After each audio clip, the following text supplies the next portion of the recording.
Bonjour, je viens ici vous parler du pardon et plus exactement aussi des cercles de pardon dont je suis entre autres une animatrice avec parmi toutes les centaines d'animateurs d'ailleurs qui existent dans le monde.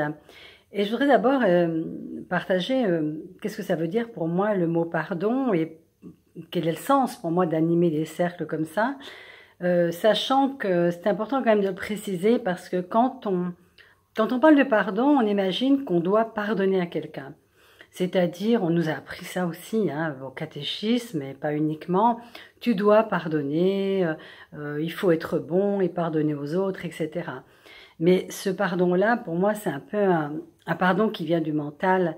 Et il y a un autre pardon, je dirais, qui est le don qu'on a reçu de l'épreuve, qu'on reçoit de l'épreuve, parce qu'on va la transformer.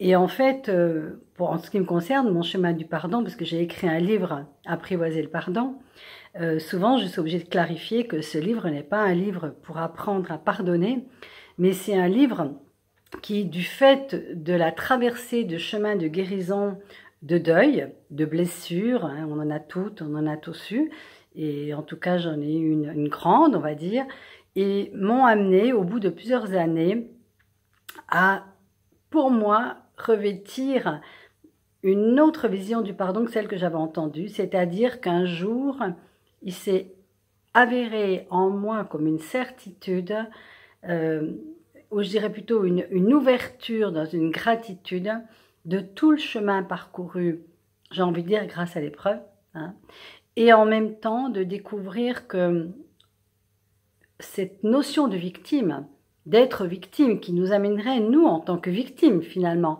à pardonner à quelqu'un, était erronée. Parce qu'il y a beaucoup de complexité derrière nos chemins de vie, derrière nos épreuves. Il y a toutes ces vibrations, toutes ces histoires qu'on rejoue hein, sans cesse et sans cesse. Alors, s'il est vrai que quelqu'un qui nous a fait du mal l'a fait, en même temps, continuer d'entretenir une rancœur par rapport à ça, c'est presque être blessé deux fois. Pourquoi?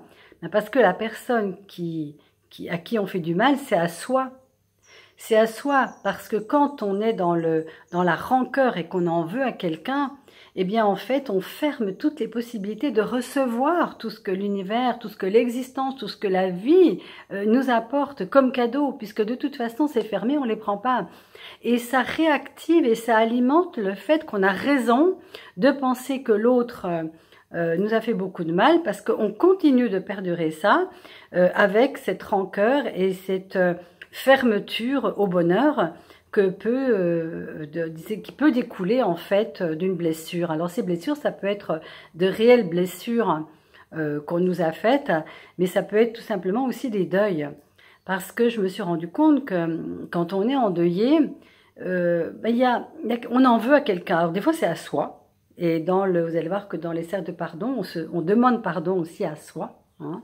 Mais ça peut être aussi à quelqu'un qui n'a pas fait ce qu'il fallait au bon moment, au médecin, à l'hôpital, à la vie, à la personne qui elle-même est décédée, qui nous a amputé de sa présence. Enfin, il y a beaucoup, beaucoup, beaucoup de situations en fait où on porte des rancœurs et on en veut. Alors à quelque chose, à quelqu'un, mais au gouvernement, on en veut à Dieu, à l'argent, enfin on en veut à plein plein de choses. Et c'est ça, en fait, qui pourrit en fait notre capacité de joie et de bonheur. Et en fait, ces rituels qui ont été créés par Olivier Clerc de ce retour donc de Don Miguel Ruiz, qui est l'auteur des accords toltèques, a vraiment donné une dimension incroyablement guérisseuse des blessures sans rentrer dans un processus thérapeutique. Et ça, c'est ce que j'aime énormément. Et en fait, on va créer une situation où on est dans du transpersonnel, on a des personnes en face de nous qui finalement nous font revivre inconsciemment des situations. Ah oui, cette personne, peut-être qu'elle me fait penser à mon père, à ma mère, peu importe, c'est même pas besoin d'y penser. Mais la personne la pire qu'on a pu avoir dans sa vie et qu'on imagine en face de nous, eh bien, au lieu de lui pardonner, comme on pourrait croire qu'est un cercle de pardon, on va faire ce qu'on appelle un pardon inversé, c'est-à-dire qu'on va demander pardon à la personne qui nous a blessés, qui nous a fait du mal, ou qu'on pense qu'il nous a mis dans une situation qui fait qu'on a raté notre vie. Eh bien, justement, on lui dit « je te demande pardon ». Et qu'est-ce que ça veut dire? Mais comment est-ce qu'on peut faire une chose pareille? Demander pardon à quelqu'un qui est la pire personne qu'on ait pu avoir dans notre vie?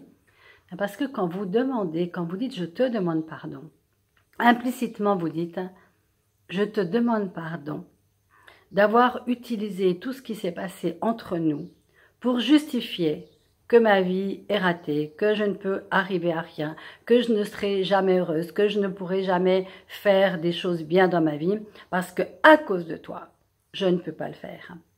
Et ça, c'est énorme. C'est énorme. C'est se réapproprier sa capacité de transformation, c'est se réapproprier sa capacité de quoi qu'il nous est arrivé, je peux faire quelque chose de beau de ma vie. Et ces cercles de pardon, j'ai une gratitude énorme pour Olivier Clair, d'autant plus que je n'avais aucune idée de ce que c'était quand je les ai découverts. Olivier m'avait invité par rapport à mon livre, Apprivoiser le pardon, où justement, la première chose que j'ai dit, et si le pardon s'était réalisé qu'il n'y a rien à pardonner? C'est-à-dire qu'en fait, on a été co-créateur d'une histoire par des hasards ou des coïncidences malheureuse ou heureuse, je ne sais pas ce qu'il faut en dire, mais en tout cas vibratoirement, il y a eu des chemins qui se sont rencontrés et vous savez très bien au fond que il y a parfois des aventures douloureuses, difficiles qui nous ont totalement fait changer de direction et totalement permis de transformer notre réalité. Bien sûr que ça ne va pas éteindre des douleurs, de manque, de choses qu'on a pu vivre, qu'au bout du temps, peu à peu, ça s'atténue, tout ça aussi. Ça va pas changer le passé, mais le passé n'existe plus. Par contre, ça va transformer le présent. Parce que si j'arrête d'être dans la réaction, dans la rumination, je peux enfin rebondir sur qu'est-ce que je vais créer maintenant de nouveau dans ma vie. Il s'est passé ça, ok. Maintenant, j'arrête d'utiliser toute cette histoire, toute cette enfance, etc. pour justifier que c'est fichu maintenant. Et on sait très bien en plus qu'il y a des personnes qui ont vécu des choses terribles et qui ne ratent pas leur vie. Donc, ces cercles de pardon, il y en a partout. Enfin, il y en a partout, en tout cas, il y en a beaucoup. Hein, il y a de plus en plus d'animateurs de cercles de pardon qui sont des personnes formidables. Et j'en anime aussi. Vous pouvez aller sur le site des cercles de pardon ou sur mon site pour voir où j'en donne. En tout cas, je peux vous dire que c'est comme si vous faisiez couler de la pluie sur votre cœur, hein, et que ça le nourrit, que ça la réhydrate, parce qu'il était desséché, tout desséché, crispé. Et tout d'un coup, vous lui permettez de nouveau de s'ouvrir, hein, et vous vous permettez surtout de nouveau d'aimer. Parce qu'en fait, ce dont nous avons besoin, c'est pas uniquement d'être aimé, c'est de pouvoir aimer, c'est-à-dire de laisser déverser cette énergie d'amour qui est notre véritable nature quand on s'ouvre à plus de conscience, mais quand on est crispé dans notre tête avec tous nos problèmes, nos malheurs, on peut pas s'ouvrir à la conscience. Hein. La conscience, c'est ce que nous sommes, mais nous la cachons avec nos gna gna gna, il m'a fait ci, il m'est arrivé ceci, il m'est arrivé cela. Et imaginez que ça se fasse au niveau collectif, que ça se fasse dans les gouvernements, que ça se fasse par rapport à l'histoire de l'humanité, par rapport à toutes ces choses qu'on a reproduit, qu'on a reproduit.